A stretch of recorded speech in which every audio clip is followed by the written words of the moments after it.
Facebook facing a lot of pressure to change its look before it goes public. The nation's second largest pension fund now insisting Mark Zuckerberg add women to his all-male boardroom. But Tracy, you're saying leave the company alone. Why? Because you sit on the board because you deserve it. You have the merit to do so. You are qualified to do so. It has nothing to do with the fact that you have a skirt on all day long. Cheryl, I would not at this point want to be handed anything as a woman. We work too hard to prove how smart we really are. Don't hand any woman a seat on that board unless she deserves it. You know, Wayne, do you think that a public company should be pressured like this to base the board on the wishes of the second largest pension fund in the country? Look, it's a free market. You can buy the stock or you can sell the stock. It doesn't matter. They happen to be an institutional investor, and Institutional Services, ISS, and those people have certain rules. If they say we wanted to politicize something, or we want to make a statement about whether you have a woman on the board or you don't have a woman, or you have this person, that person, they can do whatever they want to. And by the way, they don't have to buy the stock. Nobody's compelling them to buy the stock. So Zuckerberg can appoint whoever the hell he wants to do, and he can say to them, go fly a kite. I don't care. Don't buy my stock. I have to say, John Layfield, Sheryl Sandberg, I mean, she's, many say, really the one that's running that company, is in charge of that company. She's a woman. Does she have to be on the board to make it fair?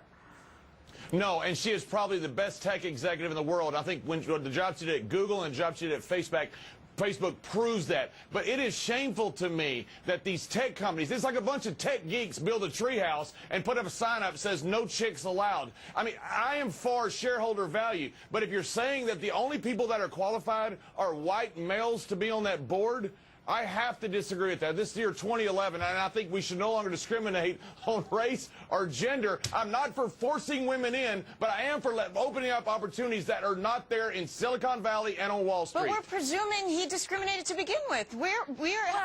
We're presuming he picked the right people for the job. Yeah, but Christian, at the same time, do you think that the board, if they made that type of move, would it be a good public relations move for the board? Well, it absolutely would. I mean, almost 60% of Facebook's users are women. It would kind of make sense to at least have some female representation on the board, and to suggest that there are no qualified women is a complete farce. Nobody's suggesting that. Let's assume all the women are qualified. By the way, this is a private choice. Why does he have to do this? It's not a government-run agency. He doesn't have to do anything, but a huge investor has the right to tell them what they think they should do. But Jonathan, last word here. This is CalPERS we're talking about, a very powerful, powerful name in investing. Yeah, and if to Wayne's point, they make a voluntary choice to either buy the seller's stock. But I think this notion that, well, we need a woman on the board is a real insult to business people, specifically to female business people. It likens women to some type of, barnyard animal where they all think alike, they all act alike.